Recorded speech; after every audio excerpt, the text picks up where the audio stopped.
Vicky chicken नेबे না mutton না না লাগবে না, फिश মাছে আমার অ্যালার্জি।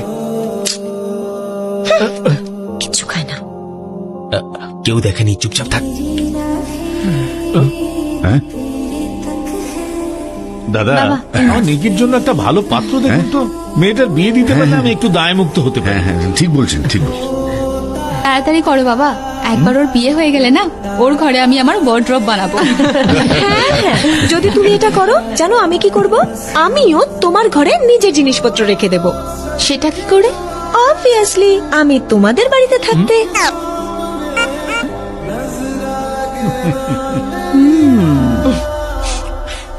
নিকি, এখানে কি করছো? কিছু না তো। কিছু বলবে জিজু? নিকি তো দুদিনই ব্যাক করছে, বাড়িটা একদম ফাঁকা হয়ে যাবে। ইউ গোনা মিস হার। একটা কথা বলবো বিকি, নিকি জন্মানোর পরে আমাদের ভাগ্য বদলে গেছিল। She is our lucky charm. আচ্ছা, এই জন্য আমাদের পুরো পরিবারের প্রাণ। ও ভীষণ আদরের, তোমার বোনের থেকেও বেশি। ওর জন্য মনে একটা জায়গা তৈরি করো, গাড়ির টিকিতে নয়। আরে ওই দিন আসলে রিল্যাক্স, আমি সব জানি। দুজনকে ভালো লাগছিল একসাথে।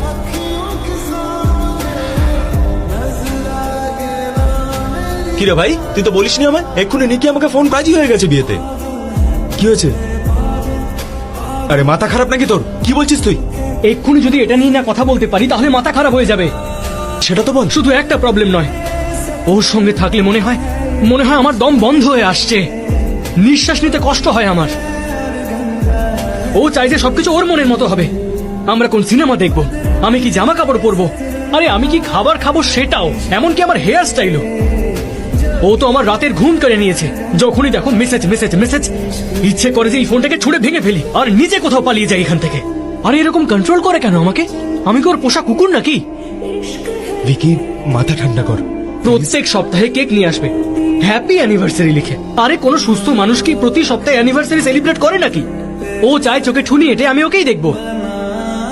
একবার জিজ্ঞেস করে আদৌ আমি ওর সঙ্গে খুশি কিনা, আর পরের দিনই বাড়িতে বিয়ের কথা বলে দেয়। আরে ভাই, যখন এত প্রবলেম ছিল তাহলে ওর বাবা মাকে এর মধ্যে ইনভলভ করলি কেন? আমি করেছি, আমি ঢুকিয়েছি ওদেরকে। আরে আমি তো উল্টে বলেছিলাম যে যাতে বাড়ির লোকেরা না জানতে পারে, কিন্তু পরের দিনই সোজা আমার ঘরে চলে এলো। নিজেই গা ঘেসে ঘেসে থাকে, হিন্ট দেয়, তারপর ওখানে সবার সামনে লজ্জা পেয়ে চলে যায়। সবাই কি ঘাসে মুখ দিয়ে চলে নাকি? আরে আরো একবার ভেবে নে ভাই, নিকি সত্যি খুব ভালো মেয়ে আর তোকে খুব সুখে রাখবে। আরে গার্লফ্রেন্ড হয়েই তো আমার প্রাণ ওষ্ঠাগত করে তুলেছে। বউ হলে কি হবে সেটা ভাবছিও না। আজ অব্দি একটা চুমুও খেতে দেয়নি আমাকে। কিসের ভালোবাসা?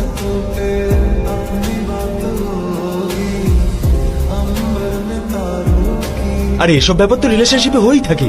সিরিয়াস রিলেশনটা তোর জন্য নতুন, তার জন্য তোর প্রবলেম হচ্ছে।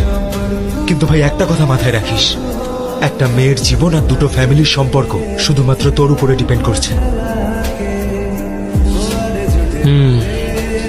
চল নিচে চল। আরে বিকি মহারাজ, আসুন আসুন। আরে তুমি তো ডুবে ডুবে জল খাচ্ছিলে ভাই। আমি ওকে ইমপ্রেস করতে পারিনি বাবা। আমাকে কোনো প্রয়োজন নেই, থাকুক এই বিয়ে।